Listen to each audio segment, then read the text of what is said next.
കിഴക്കൻ നേപ്പാളിലെ ഹിമാലയത്തിൽ 1976 സ്ഥാപിതമായ ഒരു ദേശീയോദ്യാനമാണ് സാഗർമാതാ ദേശീയോദ്യാനം. 1979 നേപ്പാളിൽ നിന്നും ലോക പൈതൃക പട്ടികയിൽ ഇടം നേടിയ പ്രഥമ ദേശീയോദ്യാനമായി ഇത്.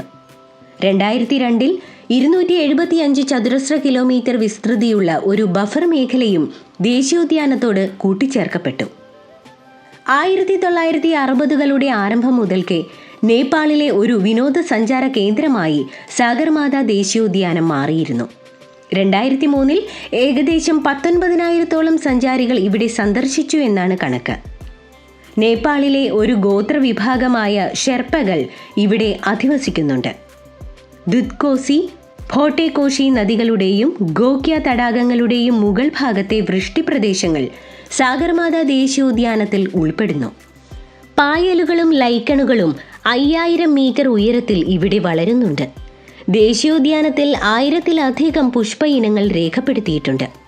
ഇംപിയൻ ഫസന്റ്, താടിയുള്ള കഴുകൻ, സ്നോ കോക്ക്, ആൽപൈൻ ചൗ എന്നിവയുൾപ്പെടെ 208 പക്ഷി ഇനങ്ങളെ സാഗർമാതാ ദേശീയോദ്യാനം ഉൾക്കൊള്ളുന്നുണ്ട്. ഇത് ഒരു പ്രധാന പക്ഷി മേഖലയായി കൂടി കണക്കാക്കപ്പെടുന്നു.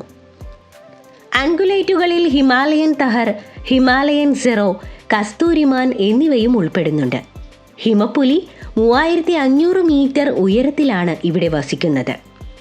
ഇന്ത്യൻ പുള്ളിപ്പുലികൾ താഴ്ന്ന ഉയരങ്ങളിൽ വനങ്ങളിൽ വിഹരിക്കുന്നുണ്ട്. കിഴക്കൻ നേപ്പാളിൽ സ്ഥിതി ചെയ്യുന്ന ഒരു സംരക്ഷിത പ്രദേശമാണ് സാഗർമാതാ ദേശീയോദ്യാനം. ലോകത്തിലെ ഏറ്റവും ഉയരം കൂടിയ കൊടുമുടിയായ എവറസ്റ്റ് ഈ ഉദ്യാനത്തിൻ്റെ പരിധിയിലാണ് വരുന്നത്. എവറസ്റ്റ് കൊടുമുടി നേപ്പാളി ഭാഷയിൽ സാഗർമാത എന്നാണ് അറിയപ്പെടുന്നത്. 1148 ചതുരശ്ര കിലോമീറ്റർ വിസ്തൃതിയിൽ വ്യാപിച്ചിരിക്കുന്ന ഈ ഉദ്യാനം നേപ്പാളിലെ സോലുഖുംബു ജില്ലയിലാണ് സ്ഥിതി ചെയ്യുന്നത്.